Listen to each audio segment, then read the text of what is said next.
Bienvenue sur S'ouvrir à l'amour, le podcast qui va t'aider à transformer ta vie amoureuse.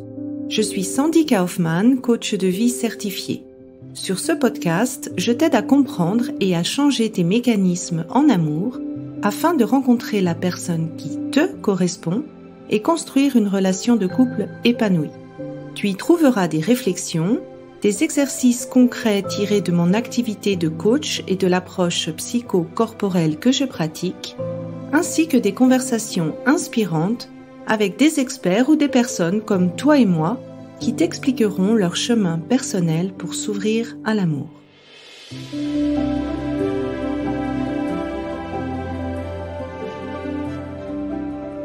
Tu écoutes l'épisode 76 avec Ludovic Leroux, la pleine confiance en soi. Donc, dans ce dernier épisode de la saison 2, j'avais envie d'aborder le premier frein indirect à l'amour, qui est la confiance en soi. Et pour cela, je me réjouis de l'invité que j'ai réussi à obtenir pour le podcast, Ludovic Leroux, qui a une vision assez différente de ce que tu as pu entendre au niveau de la confiance en soi. Pour lui, la confiance en soi, ce n'est pas une question de volonté, ce n'est pas une question de mindset, mais plus une question de sécurité. Tu vas retrouver beaucoup de points communs avec l'épisode sur la théorie polyvagale, qui est l'épisode 57 du podcast. Je t'en dis pas plus, je te laisse directement plonger dans cette interview avec Ludovic Leroux et on se retrouve sinon à la rentrée le 8 août pour les autres freins. Je commencerai par l'acceptation du corps, car c'est souvent un sujet assez récurrent chez les personnes que j'accompagne et je pense que ça vaut la peine d'approfondir sur ce sujet. Bonne écoute! Aujourd'hui, j'ai l'immense honneur d'avoir Ludovic Leroux comme invité. Il est auteur du livre sur le nerf vague et il a fait beaucoup de conférences sur comment gagner finalement cette pleine confiance. Et j'ai eu envie de l'inviter parce que oui, moi je parle des amours, je parle des modèles d'attachement et c'est vrai en fait que le manque de confiance en soi, c'est un frein souvent indirect pour oser aller vers les autres, oser aller vers le partenaire potentiel. Et justement, j'avais envie de te recevoir aujourd'hui pour que tu puisses partager avec les personnes qui nous voient sur YouTube ou qui nous écoutent, en fait, tes précieux conseils. Est-ce que tu veux peut-être te présenter et puis expliquer comment t'en es arrivé finalement à avoir envie de parler de cette confiance en soi? Tout ce que tu dis, en fait, c'est mon passé, hein, c'est de pas oser aller vers les gens. Je pense que j'ai raté beaucoup de relations amoureuses à cause de ça, hein, justement, alors que tous les indicateurs faisaient que c'était OK, mais comme j'étais très timide, je manquais de confiance, et pourtant je sentais au fond de moi qu'il y avait quelque chose d'autre. Je voulais pas que ça soit comme ça. Je voulais pas que ma vie soit comme ça, et que finalement, c'est comme si j'avais l'impression d'être puni, tu sais. Donc moi, j'ai vécu pendant très longtemps comme ça, avec ce manque de confiance, cette timidité, qui a fait que justement ça m'a amené à me poser ces questions et aller vers le développement personnel, le coaching. J'ai commencé par la préparation mentale parce que j'étais dans le sport, mais toujours pour moi d'abord, pour essayer de me comprendre, de savoir pourquoi je fonctionnais comme ça et pas les autres. Puis j'en suis arrivé, voilà, au coaching de personnes, d'entreprises, toujours avec les neurosciences, vraiment connaître l'être humain, c'est ça qui me motivait, jusqu'à arriver il y a un peu plus de 5 ans à découvrir justement l'univers de la neurobiologie, de la théorie polyvagale et cet univers de l'instinct en fait. Parce que, comme je disais, j'avais l'impression que c'était plus fort que moi. C'est pas comme si je voulais pas le faire. Hein, c'est pas que je voulais pas aller vers les gens, c'est que j'y arrivais pas et que ce stress, m'empêchait d'y arriver. Donc, c'est comme ça que je suis arrivé, justement dans cet univers de la neurobiologie, découvrir le rôle du nerf vague, ce rôle de sécurité qui me permettait, voilà, de pouvoir m'apaiser. Et finalement, ça a été très vite. Et en 5 ans, je me suis complètement transformé, mais dès le départ aussi. Et aujourd'hui, j'ai plus aucune difficulté d'aller vers les gens. Au contraire, j'adore ça. Alors qu'avant, ça me fatiguait quand j'étais avec des gens parce que ça me demandait beaucoup d'énergie. Aujourd'hui, c'est un réel plaisir à faire des conférences, des formations. Donc c'est vraiment mon parcours, on va dire, mais le point qui a fait vraiment la différence, c'est cette neurobiologie et ce nerf vague. Ouais. Ben, tu m'as rappelé en fait un moment personnel. Moi, mon premier petit ami, pendant une année, en fait, j'essayais d'aller vers lui, mais j'étais pas sûre du résultat. Et c'est vrai que ce sentiment, en fait, c'était plus fort que moi, en fait. Je me Ouais. sentais vraiment bloquée. Et c'est vrai que c'était pas une question d'un manque de volonté, au contraire. Donc, Ouais, c'est ça, ouais, tu sais, moi, j'ai des souvenirs aussi où, adolescent, où je partais 3 semaines, je me rappelle, une fois à l'étranger, une sorte de pas de colonie, mais tu vois, des choses comme ça, où j'avais 17 ans et où, au bout de 3 semaines, je reçois un courrier en revenant de chez moi d'une des personnes qui me disait: «Bah, j'aurais bien aimé qu'il se passe quelque chose, mais malgré tous mes efforts, tu as rien vu». Et en fait, j'étais là: «Oh, j'ai encore raté quelque chose». Enfin, tu vois? Et c'est ça, ces expériences-là où, après on doute, on se demande: «Est-ce que c'est vraiment ça ou pas? J'y vais ou pas?» Et finalement, la peur de la déception, la honte, on va peut-être en reparler, mais tout ça fait que, bah, non, je préfère me protéger plutôt que de prendre le risque et finalement, bah, aussi de rater des choses. Et pourquoi, selon toi, en fait, le manque de confiance en soi, c'est pas un problème de volonté, comme on a dit, ou un problème de mindset ou d'état d'esprit? Bah, parce que, au départ, la confiance dans l'univers de la neurobiologie, c'est, un manque de connexion, de lien et de sécurité. Et on a beau, en fait, vouloir des choses, si au fond de nous, on a des expériences du passé qui sont, douloureuses, qui font appel aux possibilités de vivre des souffrances, eh bien, notre corps et notre système nerveux a pour rôle de nous protéger. Et pour nous protéger, eh bien, c'est nous empêcher de revivre ce type d'expérience. Donc selon, c'est pour ça qu'on a tous un niveau de confiance différent et en fonction aussi des environnements, hein. Il y en a qui peuvent être, hyper confiants au travail et puis quand ils sont en relation amoureuse, ils n'arrivent pas à livrer leurs sentiments, ils sont gênés. Donc c'est vraiment se dire, la confiance, c'est pas une question de vouloir ou pouvoir faire quelque chose. La confiance, c'est ma capacité à rentrer en lien avec les autres ou avec moi-même et de pouvoir justement être à l'aise avec bah, tout ce qui peut arriver. Et je peux être à l'aise avec le rejet, je peux être à l'aise avec justement la déception. Et là, je vais être en confiance parce que finalement, je m'interdis pas d'y aller dans le cadre de bah, si j'y vais, je peux souffrir. Donc mon système nerveux à ce moment-là me protège pour m'empêcher d'y arriver. Et toutes les personnes qui nous écoutent et qui se disent mais moi j'ai pas confiance en moi, c'est faux. Elles ont toutes confiance en elles, mais elles se protègent constamment de situations dans lesquelles il est possible que je revive une souffrance. Et là, je vais pas y aller. Et là, je vais l'interpréter comme j'ai pas confiance en moi. Ouais, c'est finalement se protéger du scénario du pire, en fait. Oui, c'est ça, ouais. C'est parce que on l'a déjà vécu, ou on a été spectateur de ça dans le passé, ou alors on a vécu une autre situation, hein. Par exemple, le pire, ça peut être justement d'être rejeté. Mais peut-être que j'ai vécu une situation dans mon enfance où je me suis senti rejeté, ou alors j'ai été spectateur de quelqu'un qui a été rejeté. Et moi, en étant spectateur, je l'ai vécu aussi indirectement. Mon système nerveux y a réagi aussi. Eh bien finalement, j'ai appris que cette expérience-là pouvait être dangereuse pour mon système nerveux. Nous, on va appeler ça douloureuse. Mmh. Comment je peux éviter de vivre ça? Eh ben, une des façons, c'est de ne pas aller vers les autres. Hein, ça me permet d'éviter cette situation. Alors, je vais souffrir d'autres choses du coup, hein, parce que j'ai peut-être envie d'y aller. Mais mon système nerveux, par rapport à ses références, il fait son job de protection. Et donc, il dit, bah voilà, nous, on te protège, tu ne vivras pas le rejet. Mmh. C'est aussi important ce que tu as dit que, parce que beaucoup de personnes me disent: «Oui, mais Sandy, moi, j'ai pas eu une enfance, totalement, traumatisante. Pourquoi j'ai ce manque de confiance en soi?» Et le fait que tu dises que finalement, en fait, c'est à chaque fois qu'on a perçu. Donc ça peut être en étant spectateur, ça peut être des événements qui pour des adultes ça paraît anodin, mais pour un enfant en fait c'est une montagne. Je sais pas moi si des petits camarades ont fait une remarque quand on a commencé à parler, des choses comme ça, que en fait on n'a pas besoin d'avoir une enfance traumatisante au sens je dirais dur du terme Ouais. pour justement avoir ce manque de confiance. Est-ce que tu as envie de rajouter Ben oui, quelque parce chose que là-dessus? tu parlais au début des liens d'attachement. On n'a pas besoin d'avoir vécu vraiment une expérience forte pour pouvoir justement avoir ce type de relation aux autres. Par exemple, on vient au monde et on apprend à créer du lien aux autres. Donc on va appeler donc la théorie des liens d'attachement, comment j'ai appris à créer du lien aux autres, et ça va me permettre justement ensuite, eh bien, de pouvoir expliquer comment moi je crée du lien aux autres.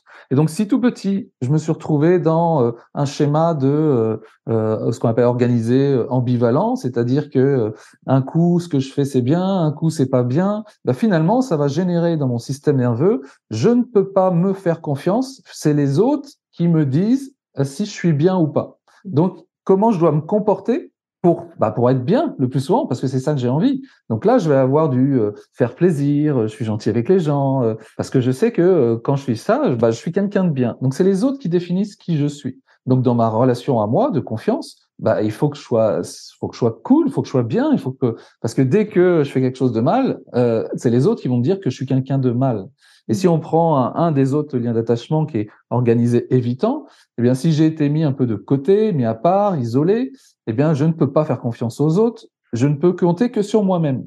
Mais du coup, je vais me méfier des autres et je vais avoir justement ce type de relation de me méfier aux autres et attention, je prends mon temps. Donc, ça va expliquer. Et alors qu'on n'a rien, on n'a vécu aucun traumatisme, hein, mais du coup, on a été éduqué de cette façon-là et c'est OK, c'est pas la faute de nos parents, hein, ils faisaient comme ils pouvaient. Mais voilà pourquoi aujourd'hui je peux être comme ça. Moi, j'étais un organisé évitant et qui fait que j'ai compris très vite pourquoi j'étais timide. C'est juste, j'ai été habitué d'être isolé. Quand je me disais, moi, j'aime bien être seul. Bah oui, tu m'étonnes, j'ai été souvent seul. Donc, à force, j'ai pris l'habitude d'y être. Je me sens à l'aise quand je suis seul. Mais ce qui explique comment je crée des relations et ma difficulté à créer des relations. Parce que c'est comme si j'avais pas pu m'entraîner quand j'étais jeune.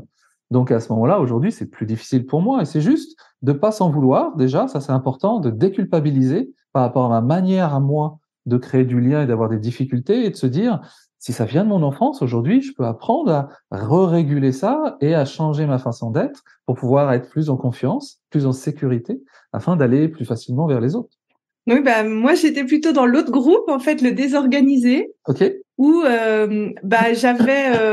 j'avais toujours l'impression en fait de faire soit des fois juste, soit des fois faux. Donc j'attendais ce que en fait, j'essayais d'anticiper les Ouais, signes des gens pour dire ce qu'ils avaient envie d'entendre.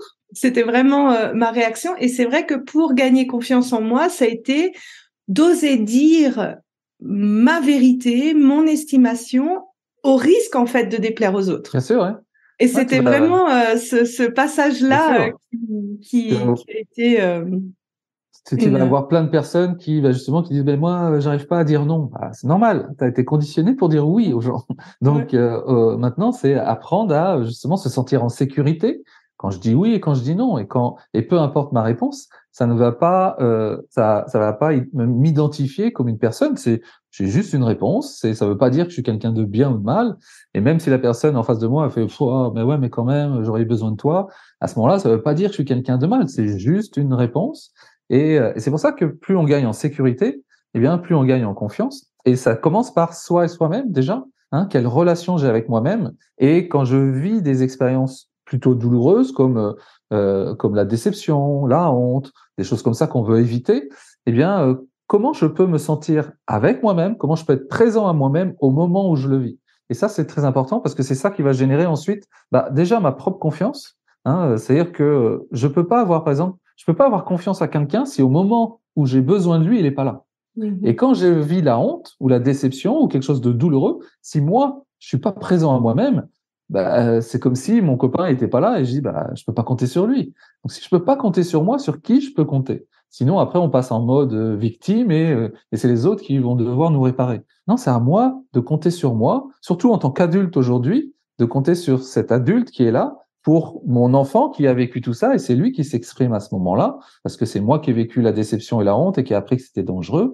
Mais en tant qu'adulte, c'est pas dangereux. D'accord? On va pas mourir. On sait qu'on va pas mourir de la honte. Quand je suis enfant et que je vis la honte, la déception, l'isolement, c'est un danger parce que l'enfant, il ne peut pas survivre seul. Donc, il a besoin de ses parents, il a besoin d'autorité, de personnes autour de lui qui vont l'aider à survivre. Et maintenant, je suis adulte. J'ai plus besoin de ça. J'ai plus besoin de ce besoin d'être aimé à tout prix. Quand je suis bébé, j'ai besoin d'être aimé. Si je suis pas aimé, je ne survis pas. Mhm. Aujourd'hui, c'est différent. Comment je peux continuer à me sentir aimé? Bien sûr, c'est pas ça le souci, mais ne plus être dépendant de ça. Parce que Mhm. sinon, on a pris nos mécanismes depuis notre enfance et on les répète en tant qu'adulte. Et on se rend bien compte que c'est bête comme réaction. Je sais que je vais pas mourir, je sais que c'est pas grave, mais c'est plus fort que moi. Et d'avoir conscience de ça et de se dire, OK, à partir de maintenant, je peux aussi, moi, commencer à recréer de la sécurité avec moi-même, être présent avec moi-même, plutôt que d'attendre des autres qui répondent à mon insécurité, comme je pouvais le faire quand j'étais enfant, parce que c'était une question de survie à ce moment-là. Mhm. Bah, je te rejoins totalement sur le fait de dire que finalement, la première étape de la confiance, c'est finalement décider de faire partie de son équipe dans les cas où bah il y a des choses qui sont pas faciles pour nous et d'aller jusqu'au bout. Comment toi tu définirais finalement la confiance? La confiance, c'est, quand je parle de pleine confiance, moi j'utilise ce terme-là, pleine confiance, c'est ma capacité en fait à me lever le matin et me dire, peu importe ce qui arrive, je saurai y répondre. Donc c'est ma capacité à répondre à la vie. Que ce soit à travers le lien, que ce soit à travers le combat, parce que parfois il faudra que je me batte, que ce soit à travers la fuite, parfois je pourrais fuir aussi les choses qui me sont compliquées, difficiles, ou que ce soit à travers l'inhibition, le fait de se cacher et d'attendre que ça passe. J'ai toutes ces armes avec moi. Et c'est à moi, du coup, de m'adapter à la vie et de les utiliser au bon moment. Mais pour cela, il faut que je m'entraîne à les utiliser chacune. Hein, moi, j'étais très fort pour me cacher quand j'étais enfant, puisque j'étais timide. Donc ça, je sais faire. Il a fallu que j'apprenne à me battre, tu vois, à dépenser de l'énergie, parce que ça, j'avais plus de mal. J'étais vite fatigué quand je dépensais de l'énergie. Il a fallu que j'apprenne à créer du lien aux autres. Et il a fallu que j'apprenne aussi, ça j'y arrivais, à fuir, hein, à parfois dire non, j'ai pas envie parce que je suis fatigué et que il faut que je fuis cette situation, sinon je vais me mettre en difficulté. Et donc, se lever le matin en disant, peu importe ce qui se passe dans la vie, je saurai y répondre. Pour moi, c'est ça la pleine confiance. Ah, c'est une super belle définition en fait. Je crois que j'ai lu sur ton site ou dans un de tes posts, je me rappelle plus. Euh, Tu as dit en fait qu'il fallait aussi, comme peut-être première étape, c'est d'identifier son profil neurobiologique de confiance. Est-ce que tu veux un petit peu détailler Ouais. justement? Oui, c'est notamment comment dire, les 4 étapes que je donne dans le livre Nervaille notamment, où c'est ce qu'on appelle les 4 R. La première, c'est reconnaître, hein, reconnaître mon état interne, hein, l'état de mon système nerveux actuellement.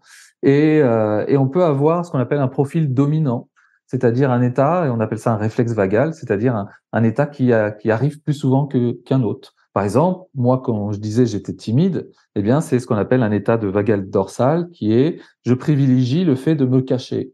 Hein, donc, je parle pas fort, je suis dans mon coin. C'est pour mon système nerveux, ce serait pour lui la meilleure façon de survivre. Hein, parce que mon système nerveux, il est pas là pour me rendre heureux, il est là pour faire en sorte que je vive le plus longtemps possible. Donc, s'il faut que je me cache, eh bien, il va me cacher, il va faire en sorte que je sois invisible, qu'on me voit pas. Et là, je ne risque rien. Et pour lui, c'est peut-être la meilleure façon qu'on vive le plus longtemps possible. Les animaux ont ça, mais eux, la différence, c'est que très rapidement, ils savent s'ils sont proies ou prédateurs. Hein, mais on voit une souris, elle va pas se battre contre un chat, elle va se cacher, hein, ou elle va fuir des fois. Un caméléon, lui, pareil, il va se cacher pour pas qu'on le remarque. Il y a des poissons aussi qui vont se cacher. Donc, bref, on a le même système nerveux que les animaux, sauf que nous, on a la capacité de choisir parce qu'on n'est ni proie ni prédateur. Donc, on a la possibilité de choisir. Donc, ce vagal dorsal, c'est le fait d'être inhibé, d'être dans son coin, de pas bouger, de pas rentrer en lien avec les autres. Voilà, plus on est seul, caché, et mieux, plus on a de chances de survivre. Donc, ça peut nous arriver de le vivre de temps en temps, hein, parce que si on n'est pas à dominance de cet état de dorsal, bien sûr, on va le vivre nous à tout moment. Hein. On va le vivre quand on va être dans des situations où je vais baisser les bras, où j'en ai marre, où je suis fatigué, j'ai envie de voir personne, où je me trouve nul, que je veux rien faire. Donc c'est un état de préservation d'énergie. Donc c'est vraiment cet état-là où on le rencontre aussi dans le burn-out, où c'est pas nous qui l'avons choisi, notre système nerveux nous l'a imposé, hein, parce que sinon on allait mourir. Donc stop, on s'arrête, on bouge pas, on reste dans son coin. Ensuite, il y a un autre état qu'on appelle le système sympathique, dans lequel on a le choix entre combattre ou fuir. Donc c'est un état où on est plutôt actif, Donc, toutes les personnes qui ont cet état dominant sont plutôt dans l'activation. Il faut qu'ils bougent sans arrêt. Allez, qu'est-ce que je fais? Je peux pas rester 1 minute comme ça sans bouger. Il faut que je bouge, que ce soit à l'extérieur ou dans mes pensées, à l'intérieur aussi. Donc, je pense à plein de choses. Je suis très actif, soit pour combattre, parce que du coup, j'ai identifié ça, c'est la meilleure façon de survivre, ou soit pour fuir. Et fuir, c'est on le rencontre dans éviter les conflits, s'évader aussi, s'échapper, avoir plein de rêves, plein de projets, mais jamais les réaliser. Ça, voilà, c'est du rêve. On est dans la fuite, éviter les souffrances. Donc, je vais me faire croire que je vais bien. Je vais me dissocier. Me dissocier, c'est je vais vivre que ici. J'ai plus trop de sensations dans mon corps, mais tant mieux. Comme ça, je ressens pas les douleurs dans mon corps. Et quand je parle de douleurs, c'est des souffrances, oui, qui sont liées à mon passé, des choses que je porte. Donc Oui, là, j'ai l'impression que je tout vais bien. simplement des émotions aussi qui sont Oui, bien sûr, ouais. inconfortables. Oui, voilà, il y a, je sais pas, une tristesse qui arrive. Tu sais, c'est, par exemple, on appelle ça des fois le rire nerveux, tu vois, il y a un truc, puis je vais commencer à rire et dire non, t'inquiète, ça va. Voilà, c'est une fuite, pour fuir l'émotion et ne pas l'exprimer, parce que peut-être que, et des fois c'est bien si c'est pas adapté, si je suis en réunion, peut-être que c'est le bon truc. Par contre, ensuite, il faut que je l'exprime. Mais là, sur le moment, c'est peut-être ce qu'il fallait faire. Mais dans d'autres moments, peut-être que ce serait bien aussi que je l'exprime. Et donc ça, ce système sympathique, on va avoir une psychologie du mérite aussi, avec le combattant. Il faut que je passe à l'action, no pain, no gain. C'est bien aussi, mais adapté, pas tout le temps. Sinon, on en arrive au burn-out. Donc ça, c'est le deuxième état de profil où je vais plutôt être dans ce mode-là. Et puis le troisième, qui est un profil beaucoup plus justement de sécurité, de lien, qu'on appelle le vagal ventral, dans lequel je me sens en sécurité. Je peux dépenser de l'énergie quand j'en ai besoin, je peux la préserver quand j'en ai besoin. C'est moi qui régule un petit peu l'allure. Si on schématise, le vagal dorsal, c'est comme si je suis appuyé sur le frein et j'avance pas dans la vie. Le sympathique, je suis que sur l'accélérateur, mais il faut que je fasse gaffe parce que moins de virages, donc je prends pas de risque non plus. Je veux pas me mettre des difficultés, il faut que ça soit en ligne droite. Et puis le vagal ventral, lui, il régule l'allure. Donc, quand on regarde ces profils, le but, c'est d'être capable d'aller dans les trois et de les choisir pour ce qu'on appelle avoir une bonne flexibilité vagale, pour pouvoir justement choisir ce qui est le plus adapté sur le moment. Et c'est pour ça que j'en viens à la définition de la pleine confiance que je disais. Peu importe ce qui arrive, je saurai y répondre, que ce soit en me cachant, en fuyant, en attaquant, ou juste en étant en lien et en profitant du moment. Donc, c'est vraiment les différents profils que l'on a et qui se développent inconsciemment depuis notre enfance. Et peut-être que certains, ils vont en choisir inconsciemment plutôt un que l'autre. Donc, on va avoir des gens timides, on va avoir des gens caractériels, on va avoir des gens manipulateurs qui fuient tout le temps. Et puis, on va avoir des personnes qui se retrouvent dans 2 ou 3, on appelle ça des boucles. De temps en temps, je vais être dans l'un et puis dans l'autre. Donc, le but, c'est d'en avoir conscience pour pouvoir ensuite, non pas les subir, mais les choisir, parce que c'est des bons états quand ils sont adaptés.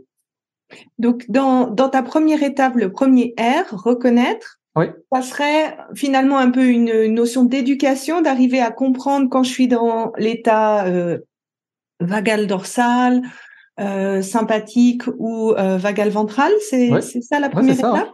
Ouais. Et le deuxième R, ça serait quoi? Le deuxième R, c'est respecter. Parce que donc dans la première étape, on peut se servir justement de nos émotions, nos pensées. Ce sont des indicateurs de ce que je suis en train de vivre à l'intérieur de moi. Comme je disais, si je dis je suis nul, je suis en vagal dorsal. C'est pas que je suis nul, je suis juste en vagal dorsal. C'est normal de penser ça quand je suis dans cet état-là. Si j'ai une vision du monde que la vie c'est dur, il faut se battre, je suis en sympathique. Ça veut pas dire que je suis comme ça, c'est dans cet état-là, c'est normal de penser ça. Et si je me dis que la vie est belle, c'est génial, j'adore ce que je fais, je suis en vagal ventral, parce qu'à ce moment-là, eh bien, ça traduit mon état. Donc ça, c'est pour nous aider justement à reconnaître. Le deuxième R, c'est respecter. Respecter pourquoi? Parce que même si c'est inadapté, eh bien, c'est la manière qu'a mon système nerveux de me protéger. Et comment je peux respecter le fait que mon système nerveux veuille me protéger, même si c'est pas ce que j'ai envie? Je veux aller vers quelqu'un, mais mon vagal dorsal m'inhibe et je suis figé, j'y arrive pas. Ou la personne me parle, moi ça m'est arrivé plein de fois, la personne me parle et moi je dis ouais, d'accord, oui.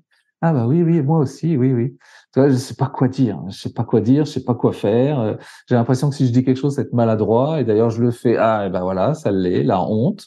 Donc la honte fait partie du dorsal. Donc, est-ce que je peux respecter le fait que là, je suis en train de me protéger parce que j'ai très peur justement de paraître bête, j'ai très peur de me faire rejeter.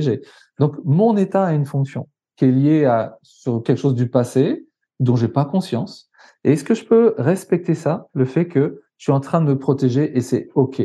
Et pas me juger, pas, me culpabiliser, de dire: «Ah, j'aurais pas dû faire ci, j'aurais pas dû faire ça». Dans cet état, je pouvais pas faire autrement. D'accord? Donc, c'est le passage déculpabilisant. Ça veut pas dire que je vais pas dire: «Ah bah, c'est pas de ma faute», notamment si j'ai attaqué la personne, je vais pas dire: «Ah bah, moi, Ludo, il m'a dit que c'est mon sympathique agressif, donc j'y peux rien, hein, moi je respecte».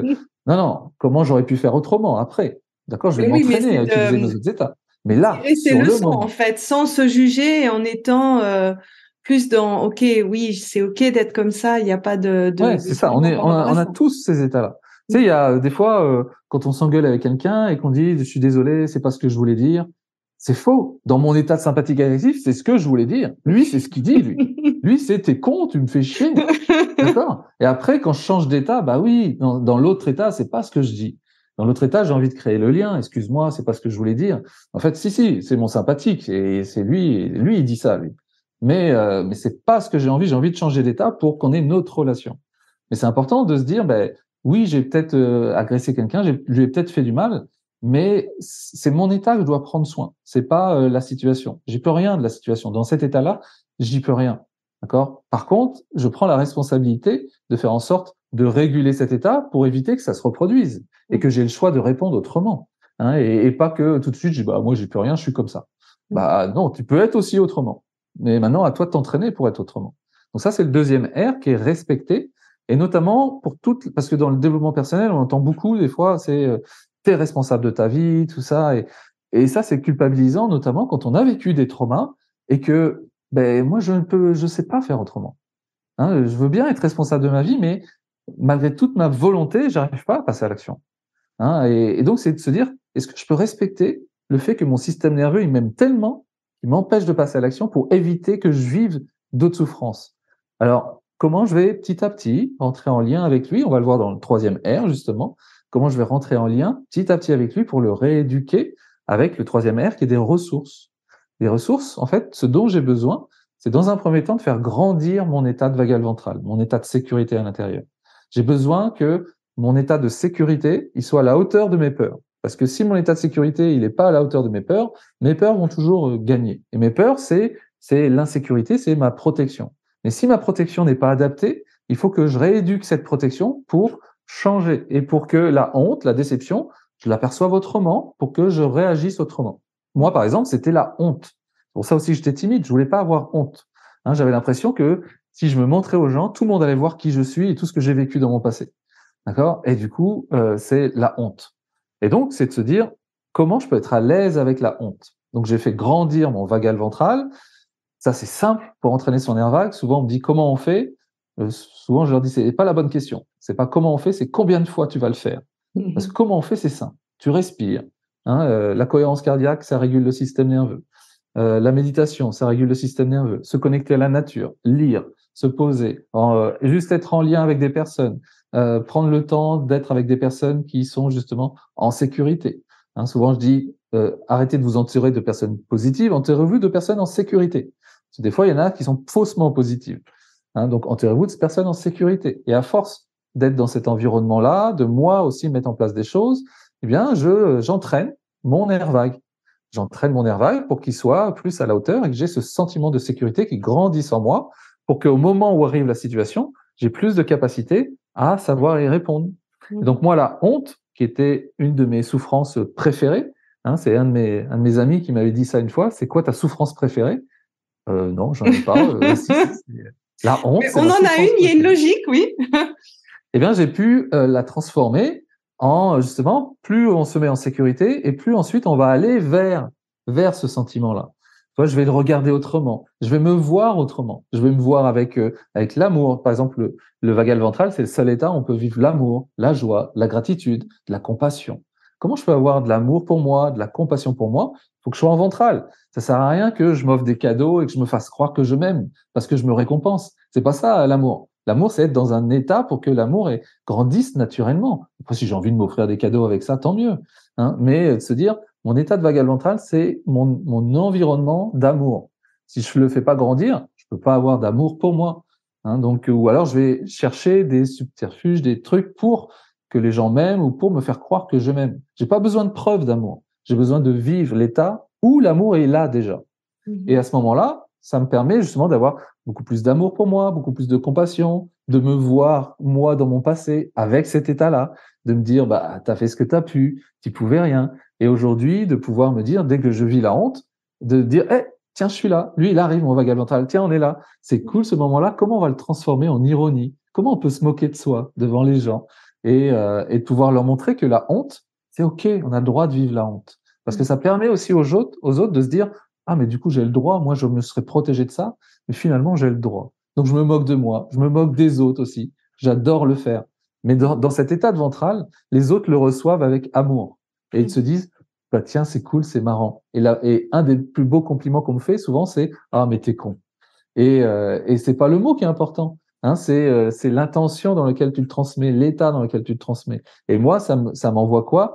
Bah, merci de m'avoir fait rire, merci de m'avoir mis dans un état de difficulté, hein, de m'avoir foutu la honte, parce que là, je suis en train de vivre une expérience où la honte et l'amour sont ensemble. Et il n'y a pas un qui est plus que l'autre, mieux, c'est ensemble. Et là, c'est OK. Donc, développer des ressources et s'entraîner chaque jour, parce que comme je dis, c'est pas le comment, c'est combien. Eh bien, moi, c'est ce que je fais depuis 5 ans. Et ça ne demande pas de temps. Hein, c'est tout le temps. Tiens, je vais faire 3 grands soupirs intentionnels. Juste là. Tiens, je remarque que j'ai des tensions dans les épaules. Tiens, je vais me détendre. Je vais mettre mon corps en mouvement. Tiens, je suis en train de ruminer à quelque chose. Je vais sortir. Je vais me connecter avec la nature. Je vais lire. Tiens, je vais jouer avec le chat. Je vais en fait travailler ma flexibilité vagale. Voilà, de passer d'un état à un autre. Parce que ce dont on a le plus peur, c'est d'être coincé dans un état de sécurité, d'insécurité. Si on retient qu'une chose, c'est de quoi a peur l'être humain? D'être coincé dans un état d'insécurité. Et il a peur que de ça. Hein. Et donc, si je suis coincé dans cet état-là, eh bien, ça va générer toutes mes autres peurs. J'ai peur du jugement. J'ai pas peur du jugement. J'ai peur des conséquences du jugement qui fait que je suis là et je sais pas quoi faire. Hein, j'ai peur du regard des autres. J'ai peur de l'échec. J'ai pas peur de l'échec. J'ai peur d'être inhibé face à l'échec et de pas savoir quoi faire. Ou alors de péter les plombs et de pas savoir comment m'en sortir. Donc, j'ai peur d'être coincé dans un état d'insécurité. Donc, plus je travaille ma sécurité et plus je travaille ma flexibilité vagale et plus je développe cette confiance. J'aime bien dans ton aire de ressources, en fait, les deux choses que tu as proposées.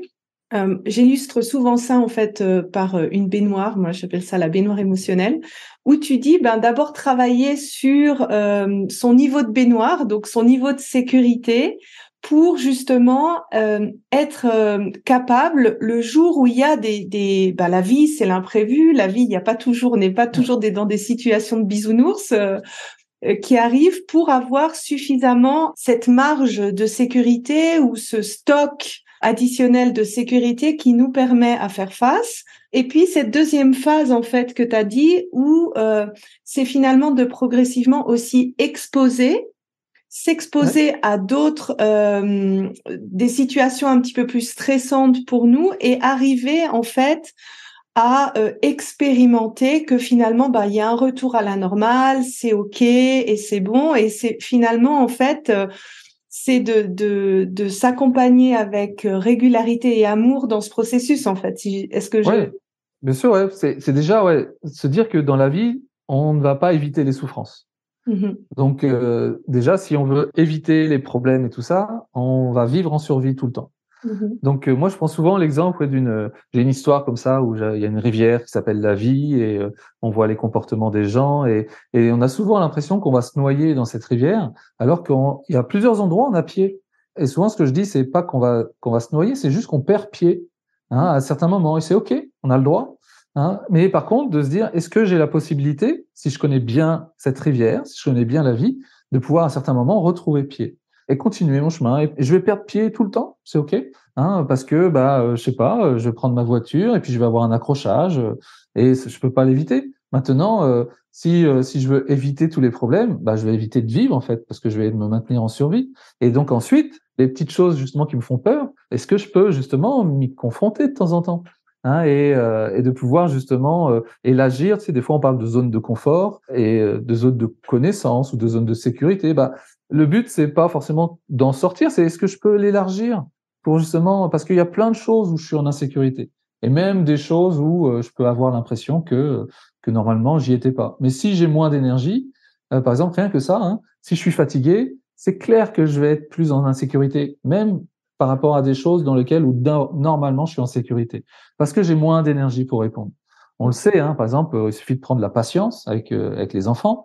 Bah, il suffit que je sois fatigué, le moindre chose, ça va m'énerver, ça va me mettre en insécurité, mais parce que j'ai pas l'énergie pour. Par contre, si je viens d'avoir une super nouvelle, si mon enfant il renverse un verre, wow, c'est pas très grave, on va ramasser. J'ai pas la même réaction.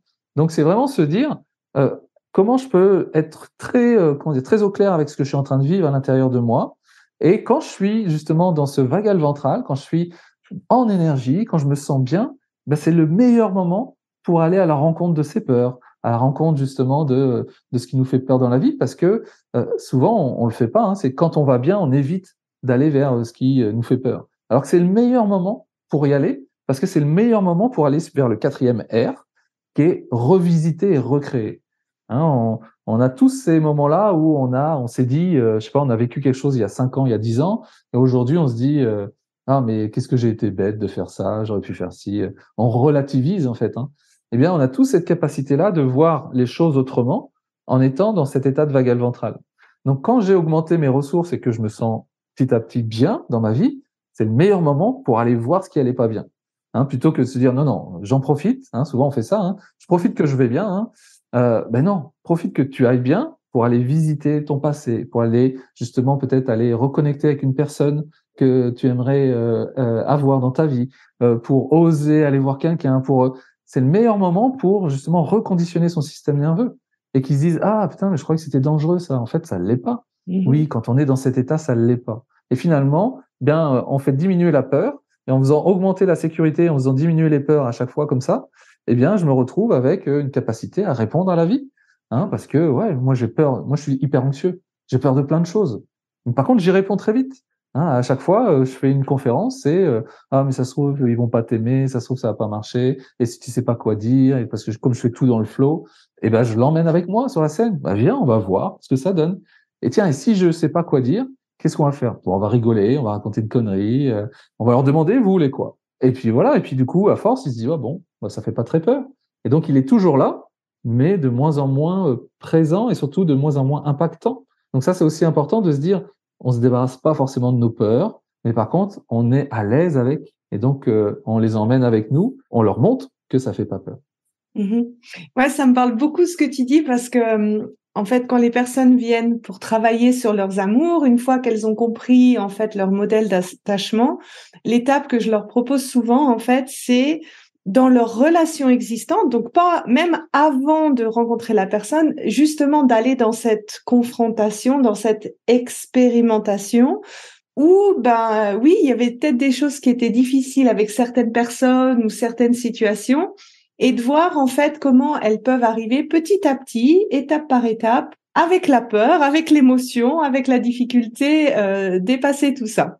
Et est-ce que ça, en fait, toutes ces étapes-là, pour quelqu'un qui se dit, ah, mais moi, ce que Ludovic me dit, ça me parle, j'ai envie d'avoir cette pleine confiance. Bah, bien sûr, bah, on leur recommande d'aller acheter ton livre sur le nerf vague. Est-ce que tu proposes, en fait, des accompagnements pour la pleine confiance ou qu'est-ce que tu proposes? Alors, bien sûr, oui, il y a le livre, Nervaille, dans lequel il y a la méthode 4R, il y a l'explication justement des états, qui permet bien d'avoir une sorte de méthode d'auto-coaching pour déjà avoir ce que moi j'appelle la connaissance. Hein, la connaissance amène la conscience, du coup j'ai conscience de ce qui se passe, et puis les 4R amènent le changement, comment je peux mettre ça en place. Hein, puis à force de répéter, j'arrive au quatrième qui est consolidation. Hein, donc connaissance, conscience, changement, consolidation. Ça, on peut déjà le faire par soi-même. Maintenant, c'est sûr que ça peut être difficile parfois d'être autonome et puis surtout de se dire chaque jour j'applique. Donc moi après j'ai des programmes en ligne mais qui sont on va dire une fois par an. Hein, donc j'ai un programme qui s'appelle Explore par exemple qui vient de démarrer la semaine dernière où cette année il y a 800 personnes qui ont embarqué dans l'aventure et qui vont pendant 6 semaines passer par les différentes étapes pour justement réguler leur système nerveux et leur nerf vague. Donc on passe, tu vois, la première semaine à, ils vont juste observer les ruptures, Tu vois, les moments où, ah, tiens, il y a quelque chose qui s'est passé là, je me sens en insécurité, ou ah, là, je me suis mis en colère. Ah, juste déjà pour reconnecter avec leur corps et l'environnement. La deuxième étape, ils reconnaissent leurs états. Tiens, du coup, la rupture, c'était quoi comme état? Tiens, ça, c'était du sympathique, ça m'a mis en dorsale, etc. La troisième étape, on entraîne le nerf vague avec, dans le livre, je donne aussi plein de ressources, avec quatre types d'entrées. Hein, c'est-à-dire qu'on peut entraîner notre nerf vague avec des exercices mécaniques. Hein, il y a des exercices de base, mais tout ce qui est yoga, pilates, ça remet notre corps en mouvement. Déjà, tous ceux qui sont figés, ça va énormément aider à remettre leur corps en mouvement. Donc ça, c'est des exercices plutôt mécaniques. Il y a des exercices plutôt physiologiques avec différentes respirations pour entraîner le nerf vague. Des exercices aussi au niveau mental, avec tout ce qui est visualisation, des choses comme ça qui permettent, eh bien, comme on fait pas la différence entre le réel et l'imaginaire, de aussi pouvoir, même si je passe une journée de merde, d'avoir un moment de ventral parce que je me connecte à autre chose et que j'entraîne mon nerf vague. Et puis ce que j'appelle des ressources de l'esprit, qui est plutôt de la méditation, qui va aussi être de l'hypnose narrative avec des histoires, où là vraiment, voilà, on est posé, tranquille et on laisse faire les choses pour que notre corps justement revienne au calme. Et donc ça, toi, ils vont passer par là pour ensuite bien l'appliquer dans leur quotidien, revisiter leur passé aussi. On fait un module sur revisiter leur passé. Et on termine par un plan d'action. Maintenant, le but, c'est pas de faire tous les exercices, mais de choisir ceux qui me conviennent le mieux pour maintenant m'entraîner chaque jour à les mettre en place et à réguler petit à petit mon système nerveux et l'utiliser, que ce soit dans mes relations, que ce soit dans la gestion de mon anxiété, de mon stress, dans justement la timidité, dans la régulation de traumas du passé. Donc, c'est vraiment voilà pour arriver à mettre en application dans son quotidien. Et après, j'ai une autre formation qui est plus orientée pour les professionnels de l'accompagnement et du bien-être, où là, on les accompagne à apprendre la théorie polyvagale. Et surtout, on leur apprend à éduquer leurs clients. C'est un coaching éducatif, parce que leur rôle, c'est aussi d'apprendre à leurs clients ces états-là, afin que leurs clients soient autonomes et qu'ils les accompagnent justement avec d'autres outils dans la régulation de leur nerf vague, parce que la majorité des gens qui ont des problèmes aujourd'hui, eh bien, ça vient d'un système nerveux qui est dérégulé. Et c'est ça qui entraîne les problèmes. C'est que je peux pas faire autrement, c'est que j'arrive pas à faire autrement. Et du coup, le problème, c'est la conséquence de ce système nerveux qui est dérégulé. Donc, au lieu de traiter l'anxiété, on va d'abord traiter le système nerveux, parce que là, on va voir que finalement, l'anxiété me servait à quelque chose et que je peux libérer l'anxiété de sa fonction et du coup, me sentir beaucoup moins anxieux parce que je me sens beaucoup plus en sécurité. Mais par contre, je fais pas d'accompagnement individuel. Ok. J'ai pas le temps, malheureusement. Comme je forme des coachs, par contre, il y a des fois quand on me demande, je renvoie vers les coachs que j'ai formés. Mais moi, c'est les programmes en ligne, pour former, puis les conférences que je fais régulièrement aussi. Merci en tout cas pour cette nouvelle vision un peu de comment gagner en confiance en soi. J'espère en tout cas que ça vous aura plu et ça vous aura surtout donné des premières pistes pour avoir envie d'essayer et de réguler votre nerf vague. Merci Ludovic encore Merci pour ton partage. Merci. Si tu apprécies ce podcast, la meilleure façon de m'encourager est de me laisser une revue sur Apple, Spotify ou de transmettre cet épisode à une personne de ton entourage. Et si tu es prête à t'ouvrir à l'amour et à transformer ta vie amoureuse, je t'invite à rejoindre mon programme de coaching S'ouvrir à l'amour ou de consulter mes programmes d'auto-coaching en ligne. Tous les détails se trouvent sur mon site sandykaufman.ch. Et n'oublie pas, il n'y a que tes peurs qui te séparent de l'amour.